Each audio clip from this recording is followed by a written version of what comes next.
지난주 말씀은 우리가 뭐 했냐면 약속의 성취의 법칙이었죠. 약속과 하나님은 반드시 약속하시면 반드시 뭐가 있고 시간이 있고 그리고 성취하신다 그랬어요. 이와 같은 법칙으로 하나님께서 일을 하신다 그랬어요. 하나님 이렇게 일을 하십니다. 약속하시고 그리고 시간을 두시고 성취하신다. 그렇게 말씀하시고 이 속에는 주요 원리들이 여러 가지 있어요. 주도권은 모든 것은 하나님에게 있고 반드시 약속과 성취서에는 뭐가 있다? 시간이 있고 그 시간을 우리는 어떻게 어떤 상태로 어떤 정신으로 어떤 태도로 보내느냐에 따라서 나의 믿음의 질이 결정된다. 그리고 우리는 이 시간을 잘 인내해야 된다. 그래서 우리 입장에서는 인내해야 돼요. 인내해야 돼요. 그와 같은. 그것이 이제 우리가 꼭 필요하다라고 하는 거죠. 이와 같은 약속과 우리 삶 속에서도 마찬가지죠. 나에게 어떤 하나님께 약속하시고 그 다음에 시간을 주시고 그 다음에 이루신다라고 하는 거죠. 이와 같은. 근데 이와 같은 법칙이 말씀으로 제가 이야기를 드렸는데 오늘은 복음에 한번 적응해 보려고 하는 거죠. 복음의 이 약속과 성취의 법칙을 복음의 말씀에 적용을 한번 하려고 합니다. 사도 바울은 로마서 1장에 복음과 자신과의 관계를 설명하고 나서 복음이라고 하는 것이 무엇이다 라고 이야기를 했는데 바로 2절에 이제 1절, 2절의 말씀에 보게 되면 그렇게 이야기해서 하나님의 이야기와 그 다음에 아들 예수를 이야기하고 그 다음에 뭔 이야기했냐면 성경을 이야기하고 그 다음에 무슨 이야기를 합니까? 약속. 이 네 단어를 중심으로 해서 복음이라고 하는 것이 무엇인가를 설명하고 있다라고 하는 거죠. 하나님이라고 하는 단어와 아들이라고 하는 단어와 성경이라고 하는 그리고 약속이라고 하는 이 단어를 가지고 복음이라고 하는 것이 무엇인가를 설명하고 있다라고 하는 거예요.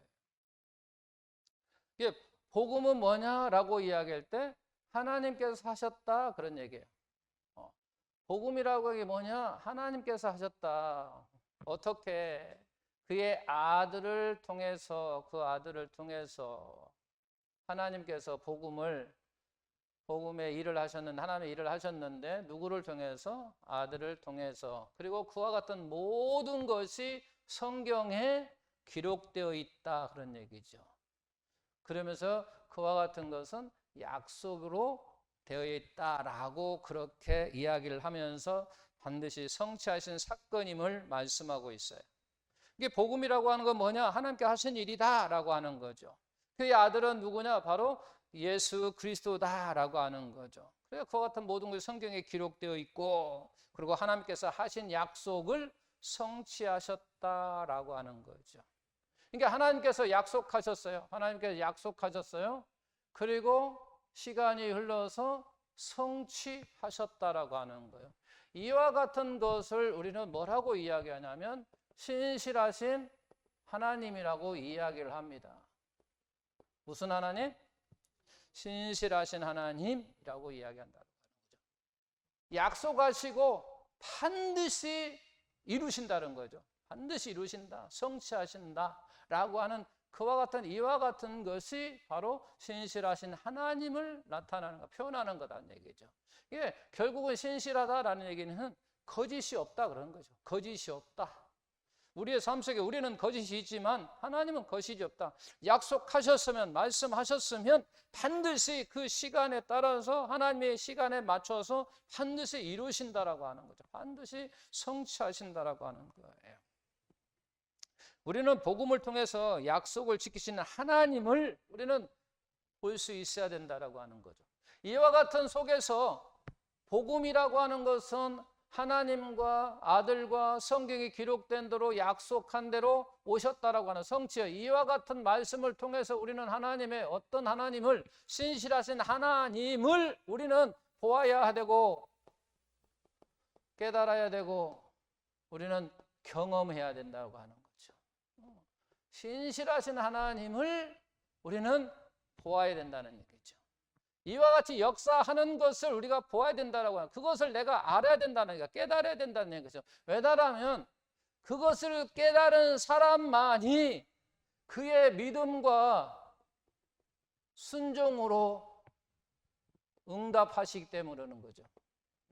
내가 즉 반응한다 그런 얘기예요. 반응한다. 이와 같은 신실하신 하나님을 내가 보아야 된다는 얘기죠. 내가 깨달아야 된다. 하나님이 정말로 신실하신 분이야, 거짓이 없으신 분이야 라고 하는 것을 내가 경험하고 내가 체험하고 알고 깨달아야만이 나의 생활이 믿음과 순종의 삶으로 이루어진다라고 하는 거예요. 내가 만약에 믿음과 순종의 삶이 이루어지지 않는다고 한다면 그 사람은 결국 하나님의 신실하심을 경험하지 못했거나 알지 못하거나 그런 사람이라는 얘기죠. 그러니까 나의 지금 믿음과 순종의 삶이 나는 비록 잘 되고 있다라고 한 사람은 하나님의 신실한 하나님을 여러분들이 경험했고 여러분이 알고 있다라고 하는 것이고, 나의 삶이 믿음의 삶과 순종의 삶이 제대로 이루어지지 않는다고 한다면 나는 누구를 잘 모른다는 얘기예요. 신실하신 하나님, 하나님이 아니라 신실하신 하나님이에요. 하나님을 모르는 게 아니라 신실하신 하나님을 모르는 거예요. 거짓이 없으신 하나님을 모른다는 얘기예요. 나의 믿음과 순종의 삶이 제대로 되는 사람은 바로 하나님의 신실하신 하나님을 내가 안다고 하는 거예요. 하나님도 뭐 여러 표현을 할 수 있으니까 오늘은 신실하신 하나님이에요. 신실하신 하나님을 아는 거예요. 그래서 지난주에 제가 무슨 얘기냐면, 한나가 하나님 앞에 열심히 기도했습니다. 기도하니까 뭐 한다고 그랬어요? 내가 너에게 자식을 주겠다라고 약속하셨어요. 약속. 그리고 시간이 흐르고 그의 아들 약속한 대로 성취, 아들을 낳았어요. 이걸 통해서 한나는 이와 같은 것을 통해서 하나님이 어떤 하나님을, 신실하신 하나님을 경험한 거예요. 체험했다라고 하는 거죠. 그래서 하나님은 어떤 하나님인가? 하나님은 신실하신 하나님이야, 거짓이 없으신 하나님이야 라고 하는 거예요. 물론 하나님께서 한나의 태를 닫으셨거든요. 근데 본인이 생각할 때는 하나님이 자기 태를 닫았다고 생각합니까? 아니에요. 자기가 뭔가 질병이 있어서, 나에게는 뭔가 문제가 있어서 아이를 못 낳는 것이지 하나님이 나의 태를 닫았다고 생각하지는 않을 거라는 얘기예요. 그런데 그런 나에게, 쉽게 이야기하면 아이를 낳지 못하는 장애, 그러잖아요. 문제가 있는 나에게 약속하시고 이루셨다라는 거죠. 자식을 낳게 했다라고 하는 거죠. 그러다 보니까 하나님이 나 같은 이와 같은 문제가 있는 사람에게 약속하셨는데 아들을, 자식을 주셨으니까 거짓 말을 하지 아니하는, 거짓을 없는 하나님이 그와 같은 것을 이루심을 안다는 얘기예요. 그러다 보니까 하나님이 어떤 하나님? 신실하신 하나님, 거짓 없인 하나님을 체험한 거야. 그게 알았다는 얘기죠. 알았어요. 그러니까 그가 뭐라고 했냐면, 지난주에 그렇게 있잖아요. 그러므로 나도 그랬잖아요. 그러므로 나도, 그러므로 뭐라고 하냐면 하나님의 그 신실하심을 깨달은 나는 이제 그러므로 나도 뭐 했다는 얘기예요. 나도 약속을 지키겠다라고 하는 거죠. 한나가 무슨 약속을 했냐면 하나님께 그렇게 기도했거든요. 하나님, 나에게 자식을 주시면 내가 하나님께 드리겠습니다. 그렇게 기도를 했거든요. 하나님, 나에게 자식을 주시면 내가 하나님께 도로 드리겠습니다라고 했거든요. 그러니까 바로 하나님께서 자기 약속을 지키셨단 말이야. 신실하신 하나님을 경험했단 말이야. 알았다는 얘기야. 그러다 보니까 한나가 하는 소리가 그래요. 그러므로 나도 그러면서 아이의 젖된 후에 그 아이를 성전으로 데려가서 바치잖아. 그러므로 나도. 바로 이와 같이 이렇게 경험한 사람만이, 하나님을 체험한 사람만이 바로 믿음으로 순종하는 그런 삶을 살더라는 거예요. 나도 믿음과 순종의 삶을 나의 삶 속에 내가 있다고 한다면 나도 하나님의 무엇인가를 깨달은 사람이란 얘기죠. 그렇지 않으면요, 하나님은 그냥 이론적으로 그냥 희미하게 안다는 거죠. 하나님을 깊이 구체적으로 정확하고 분명하게 아는 게 아니라 그냥 우리가 말하는 두리뭉실 하다 보니까 믿음의 생활이 없고 순종의 삶이 없다라고 하는 거예요. 믿음과 순종의 삶이 제대로 이루어지려면 이처럼 한나처럼 진실하신 하나님을 경험하고 체험하고 정확하게 알아야 된다니까. 분명히 하나님 어떤 분이다, 신실하신 하나님이라는 것을 분명히 내가 깨닫고 알을 때만이 나의 믿음이 순종으로 이루어진다고 하는 거죠. 오늘 말씀에 이제 바울도, 사도 바울도 보게 되면 이 바울이라고 하는 사람도 엄청난 어려움을 당했어요. 엄청난 어려움을 당했어요. 그러나 그 고난을 다 견딜 수 있었던 것은 이유가 있어요. 이유가 있어요. 이유. 그냥 우리가 견디기는 정말 힘들어요. 힘들어. 그래요. 만약에 한번 크게 우리가 생각해 보죠. 나한테 큰 덩어리가 막 물러왔고 내가 그냥 파묻혀 있어요. 거기에 아무 소망도 없다고 한다면 그냥 빨리 죽어요. 근데 내 소망 가운데 일주일만 내가 참으면 나를 분명히 구해 줄 거야 라고 하는 속에는 그 일주일은요 버팁니다. 그런다는 얘기죠. 그냥 버티는 게 아니거든요. 사도 바울도 엄청난 어려움을 당했음에도 불구하고 그 모든 고난을 견딜 수 있었던 것은 뭐냐면 디모데전서 1장 12절 13절 말씀을 통해서 우리가 알 수가 있어요. 나를 능하게 하신 그리스도 예수 우리 주께 내가 감사함은 나를 충성되이 여겨 내게 직분을 맡기심인데, 내가 전에는 비방자요 박해자요 폭행자였으나 도리어 국류를 입은 것은 내가 믿지 아니할 때에 알지 못하고 행하였습니다. 우리 하나님께서 나의 중심을, 나의 마음을 아셨어요. 알아줬다는 얘기죠. 알아줬어요. 나의 마음을 알아줬어요. 내 중심을 알아줬다라고 하는 거죠. 어떻게?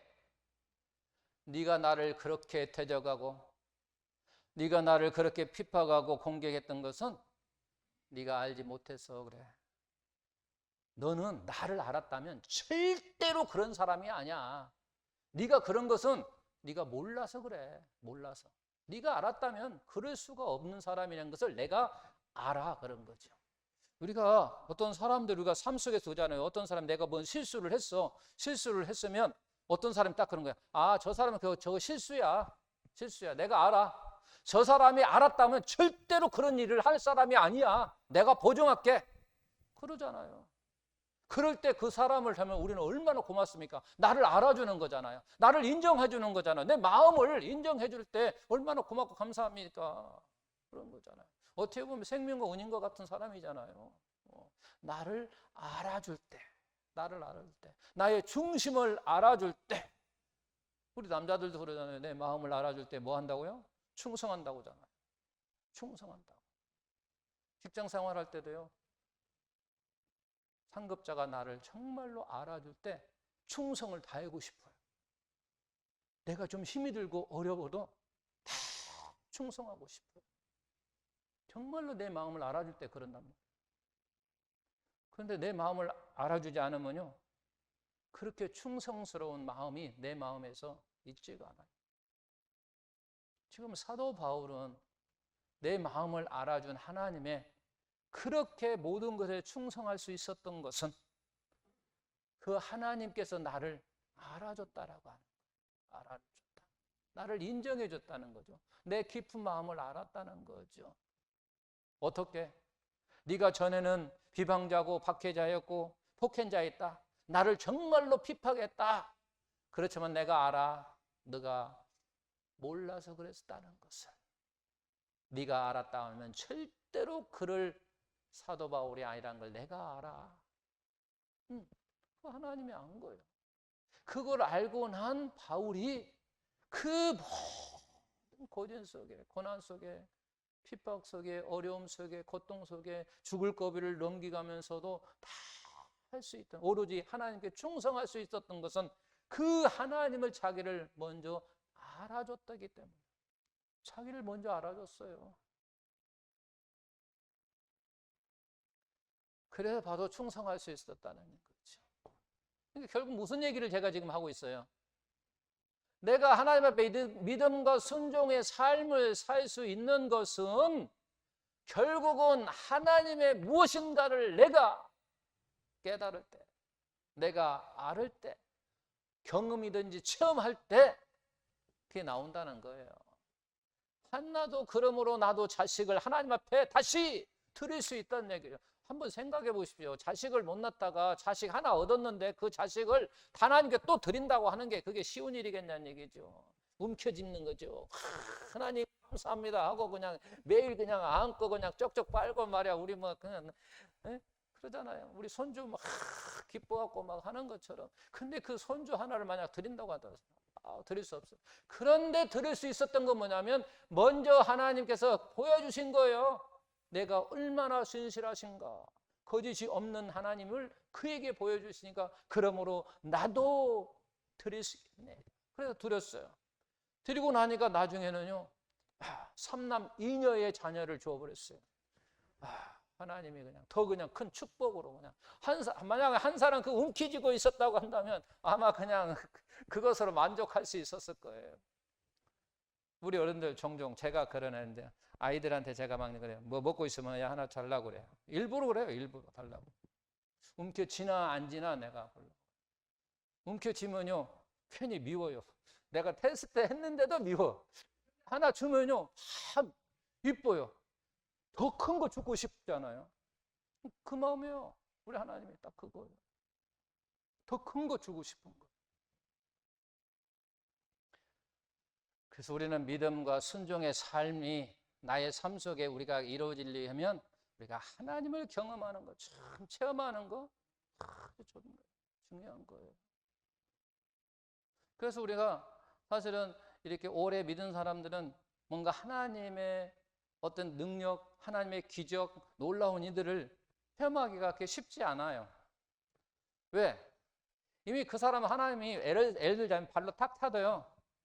에이, 하나님 장난치는구만. 이래 알아요. 근데요, 믿음이 없는 사람이 딱 차면 하나님 나 때렸다고 그래. 넘어진다 그 말이. 넘어진단 말이야. 넘어진다. 그러니까 그 새로 시작하는 사람들 하나님이 어떤 체험을 주시는 이유가 바로 그거예요. 한 대 때리면 때렸다고 한다니까요. 우리는 그냥 믿음에 좀 있는 사람들은요, 하나님 나하고 지금 장난치네.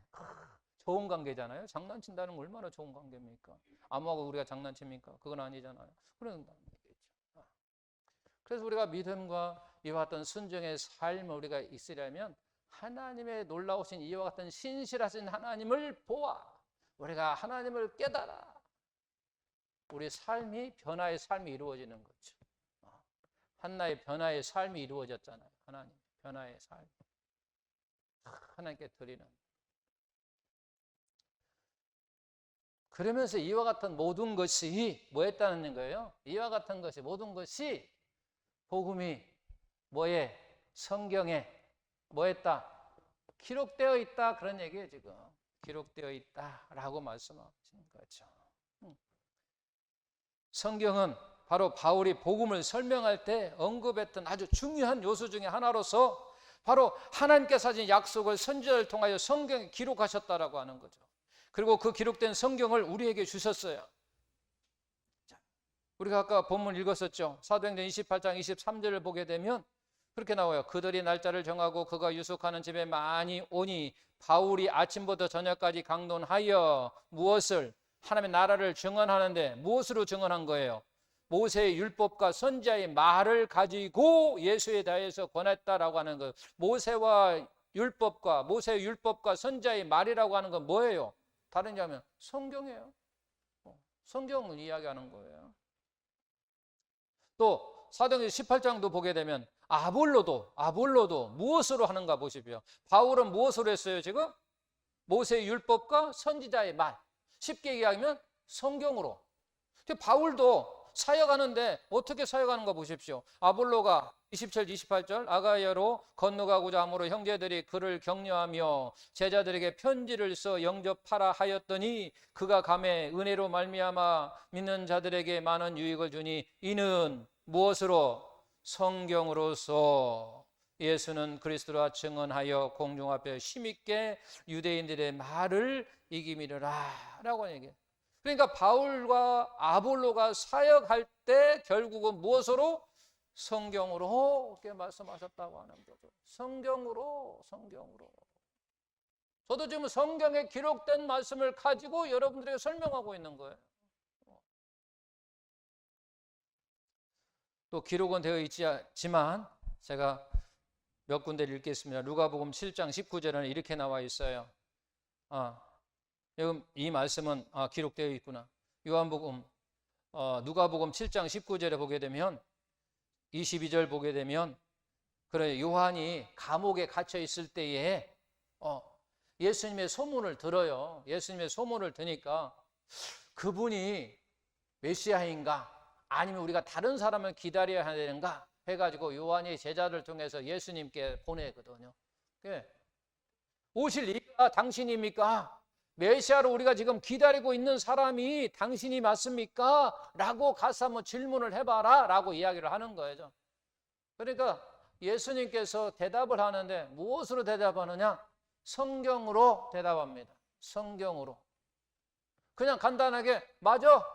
요한이 기다리는 사람 내가 맞아. 그렇게도 이야기할 수도 있어요. 내가 맞다. 그냥 간단하게 이야기할 수. 근데 내가 맞다라고 그렇게 말하지 아니하고 예수님도 바로 성경으로서 가서 제자에게 이야기를 합니다.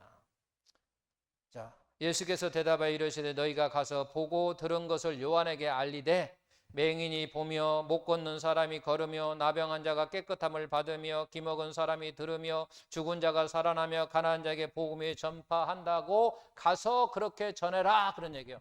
그러면 요한은 알아듣는다는 얘기예요. 왜냐하면 요한은 구약 성경을 알고 있어요.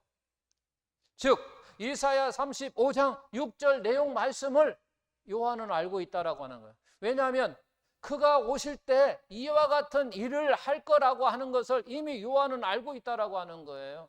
근데 이 말을 지금 이야기하는 거죠. 이사야 35장 5절 6절 말씀을 그대로 지금 이용해서 예수님께서 이야기를 하는 거예요. 이게 성경대로 이야기를 하는 거죠. 예수님도.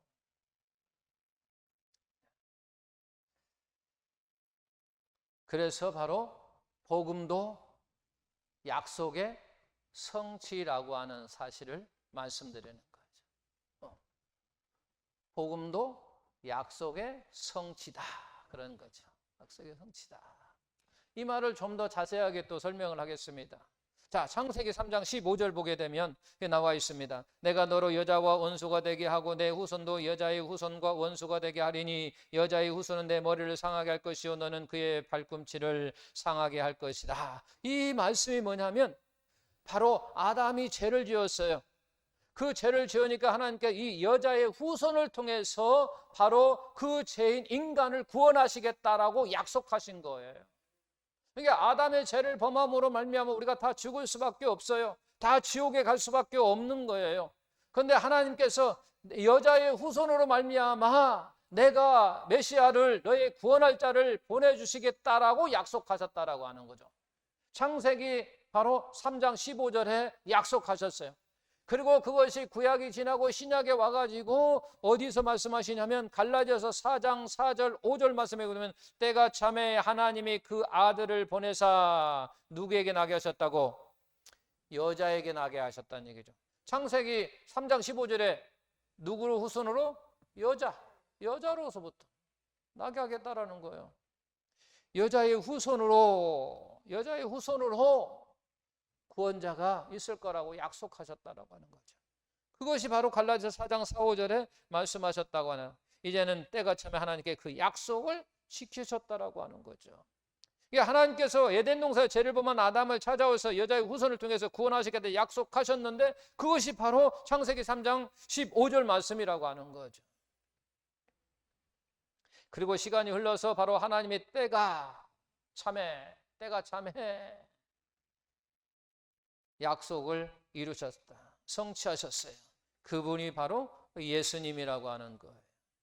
바로 이것이 바로 복음의 핵심이라고 하는 거죠. 이제 우리 여자의 후손을 기다리는 사람이 아닙니다. 오신 여자의 후손을 우리는 전하는 사람이에요. 전하는 사람. 이 모든 이야기가 어디에 기록되어 있다고요? 성경에 기록되어 있어요. 우리는 약속한 그 예수님을 기다리는 게 아니에요. 오셨어요. 그래서 우리는 이제 여자의 후손을 전하는 사람이 되었다라고 하는 거예요. 그래서 이와 마찬가지 복음도 약속의 성취로 이루어진 모든 말씀이 성경에 기록되어 있다라고 하는 것. 바로 약속의 성취의 법칙을 복음에 적용하니까 딱 맞는 거잖아요. 사도 바울이 하나님과 아들과 성경과 약속의 이 단어로 복음이라고 하는 것이 무엇인가를 설명했단 말이에요. 무엇인가 설명했다는 얘기죠.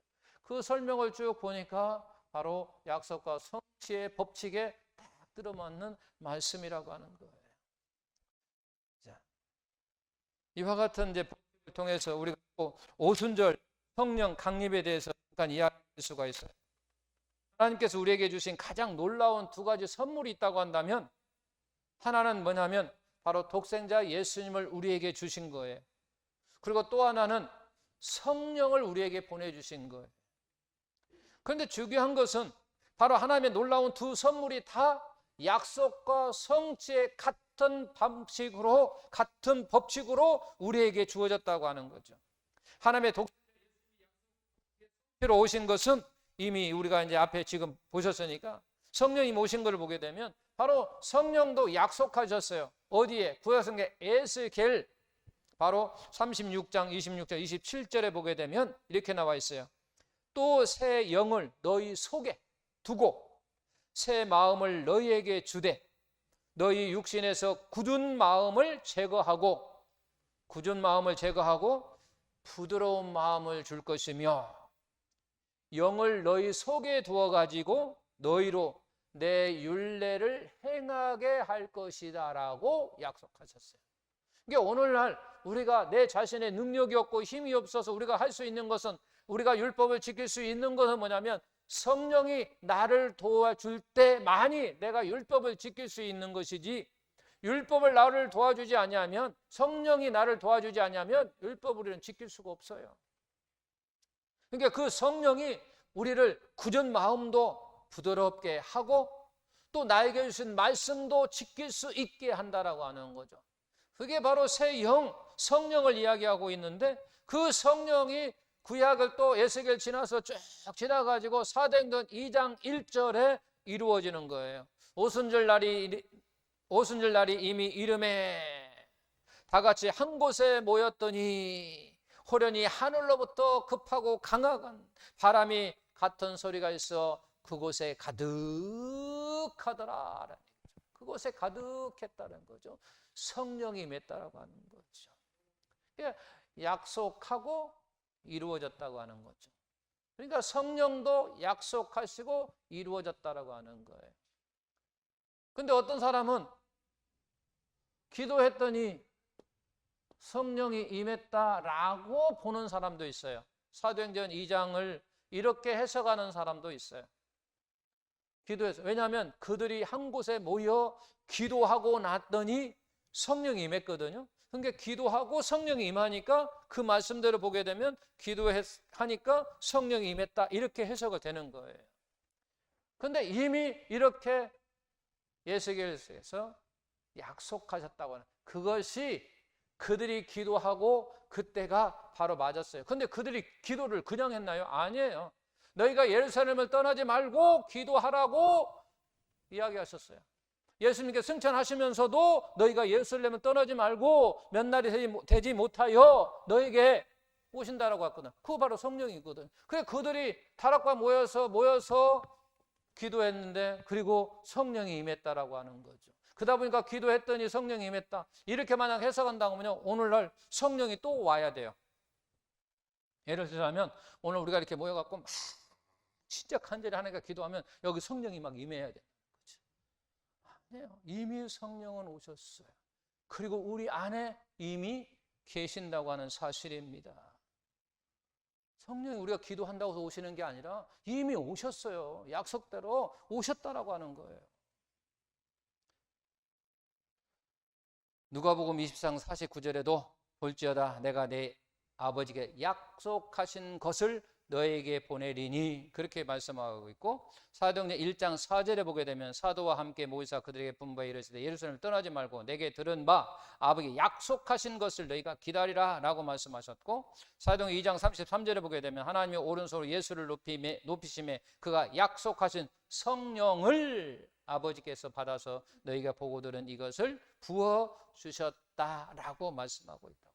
이와 같은 걸 볼 때 바로 성령도 약속하고 성취하셨다라고 하는 거예요. 그렇다면 이제 결론. 그렇다면 우리는 어떻게 이제 이 시대를 어떻게 살아가야 되는가라고 하는 것. 이 시대를 우리는 어떻게 살아가야 되는가? 첫 번째는 우리는 이제 성령님 오셨어요. 성령님을 의식하고 살아야 된다는 얘기죠. 아직도 성령님이 안 오신 것처럼 기도하면 성령님 오실 거라고 하는 그런 생각 속에 사는 게 아니라 이미 성령님 오셔서 그 성령님이 어디 안에 내 안에 지금 임하여 있다라고 하는 거죠. 그래서 내가 무엇인가 하나님께 부족할 때는 성령님, 내 안에 있는 성령님에게 도움을 청해서 바로 아버지 하나님의 기쁨을 드리고 하나님과 함께 영광을 돌리는 그와 같은 일을 해야 된다는 거죠. 왜? 나는 못하니까, 나는 힘이 없고 능력이 없고 나는 작심삼일이야. 내가 뭔가 하고자 의지를 가지고 막 하려고 하지만 작심삼일 3일도 못 갈 때가 많아. 결국은 내가 계속해서 살 수 있는 것은 바로 내 안에 있는 성령님이 도와주셔야 돼. 오늘도 도와주시고 내일도 도와주시고 다음 주도 도와주시고 그 다음 달도 나를 도와주셔야 내가 정말 믿음과 순종의 삶을 계속해서 살 수 있는 것이지, 그렇지 않으면 살 수 없다라고 하는 거죠. 그래서 내 안에 있는 성령을 의식하면서 성령님 나를 좀 도와주세요 그러면서 살아야 된다는 거죠. 의식하고 성령을 마음 아프게 하지 말고 성령의 내가 지배를 받으면서 무엇보다도 인격적 관계를 가지면서 살아가야 된다고 하죠. 그 두 번째는 우리는 이 시대에 어떻게 살아가야 했나? 이제는 예수님도 약속하시고 이제 오셨어요. 그리고 가셔서 성령을 보내주셨습니다. 그 다음에 다시 뭐 하시겠다고? 재림, 다시 오시겠다고 이제 약속하셨다는 얘기죠. 근데 이 재림은 아직 이루어지지 않았다라고 하는 거죠. 그래서 우리는 예수님의 재림을 뭐하며 사모하며 기다리며 준비하는 삶을 살아야 됩니다. 우리 예수님이 다시 오실 그 예수님을 우리는 기다리면서 준비하는 삶. 이 말씀 가운데 우리가 준비하는 삶은 간단해요. 한나가 약속하고 이루어지기까지 무슨 것을 근심의 빛이 없었다라고 그랬어요. 슬픈 기색이 없는 거죠. 슬픈 기색이 없는 거예요. 근심의 빛이 없는 거예요. 그래서 제가 이야기했잖아요. 평안한 마음으로, 근심이 없다, 평안하다라는 얘기죠. 평안한 마음으로 우리는 사는 거예요. 여러분, 평안한 삶을 살기 위해서는 어떻게 살아야 될까요? 간단하게 이야기해보면, 평안한 삶을 살려면 여러분 개인적으로 한번 살다 보니까 평안한 삶이 됩니까? 안 되죠. 그럼 어떻게 살아야 됩니까? 예수 잘 믿으면 됩니다. 간단하면 간단합니다. 예수 잘 믿으면요 우리 마음이 평안할 수밖에 없어요. 왜? 내가 근심이 오면 누구한테 맡기고? 하나님께 맡기고. 내가 걱정이 오면 또 누구한테 맡기고. 내가 슬픔이 오면 또 누구한테 맡기고. 나 아픔이 오면 또 누구한테 맡기고. 다 맡겨버리십시오. 그러면 내 마음은 편할 수밖에 없잖아요. 그보다 더 편안한 삶이 어디 있어요? 어? 못 맡기니까 문제지. 그잖아요. 못 맡기니까 문제지. 다 맡기면 사잖아요. 이렇게 지금 한나는 평안한 삶을 살았다는 거잖아요. 그러니까 결국은 진실한 하나님을 딱 경험하고 체험하니까 사실 봐봐요. 그런 가운데 가만히 우리가 이걸 가만히 생각해 봐요. 자식을 못 낳다가 자식을 얻었는데 그 자식을 다시 하나님께 드렸다라고 하는 이 모습을 가만히 생각해 보라는 거예요. 그럼에도 불구하고 그는요 마음이 평안하였다는 거죠. 평안하지 않으면요 그 다음에도 평안한 삶을 살 수 없었고 그 다음에 아이를 드릴 수가 없어요. 평안한 삶. 다 알아서 하실 거라고 하는 거죠. 다 알아서 하실 거죠. 아이를 하나님께 드렸다라고 하는 하나뿐이 없는 아들을 하나님께 드렸다는 것은 하나님이 알아서 하실 거라는 거죠. 그러니까 마음이 평안한 거죠. 우리도 마찬가지예요. 신앙생활 잘하면요. 그 신앙생활 잘한다고 하는 것이 쉽지는 않아요. 신앙생활 잘한다는 건 뭐냐? 오로지 하나님께 모든 것을 다 맡기는 삶인데 그게 쉽지는 않아요. 맡긴다는 게. 그냥 제가 그냥 간단하게 이야기해요. 그걸 또 이야기 풀어내려면 어마어마해요. 우리가 신앙생활 잘한다고 하는 것이 어떤 의미인가 하는 것은 성경을 마태복음에 갖다 대면 또 이렇게 이야기를 하고 뭐 다시 요한복음에 갖다 대면은 이렇게 해요. 그러나 의미는 같아요. 결국 뜻은 같아. 방법만 다르게 이야기할 뿐이지 결국은 도달하는 부분은 같다라고 하는 거죠. 오늘 제 말씀을 요약하면 그겁니다. 하나님의 모든 일을 하시는 방법은 바로 약속과 성취의 법칙을 준해서 하나님은 일을 하시더라라고 하는 거예요. 왜? 성경에 그렇게 기록되어 있더라는 거죠. 그러니까 아브라함을 보아도 한나를 보아도 우리도 경험하신 분들은 다 그렇게 알잖아요. 하나님이 뭐 먼저 하시고 약속 먼저 하시고 그 다음에 이루시더라는 거죠. 저도 수없이 지금 이 자리까지 왔지만 수없이 이쪽 옆에 있을 때부터 이쪽으로 갈 때도 다 하나님께서 약속하셨고 보내셨고 또 땅 살 때도 먼저 하나님이 기도하라 그러면 내가 주겠다 그래서 먼저 기도 먼저 하고 그 기도하면 주겠다라고 했으니까 그게 약속이잖아요. 기도하라 그러면 주니까. 그래서 기도했더니 하나님의 때가 되면 다 이루게 하시고 그 다음에 다시 또 하게 하시고 또 하게 하시고 다 이렇게 일을 하시다는 거예요. 성경에 기록한 사람들만 아니라 오늘날 하나님의 자녀들에게도 그렇게 뭐 하시다라는 거예요? 일하시다라는 거죠. 하나님은 그렇게 하시다라는 거죠. 근데 그와 같은 일이 이미 오래전에 성경에 딱 기록되어 있더라라는 거죠. 그러면 성경에 기록된 대로 편안한 마음으로 이제 우리는 신앙생활 하자 그 말이에요. 하나님께 모든 걸 다 던져버리고 내게 다 던지라고 했으니까 다 맡기라고 그랬으니까 다 던져버리시고 편안하게 사시라는 거죠. 이것저것 내가 한다고 해서 뭐 할 수만 있으면 열심히 하십시오. 내가 할 수 있는 거라면 열심히 하시고 할 수 없는 거 다 하나님께 다 맡기십시오. 그래야 편안합니다.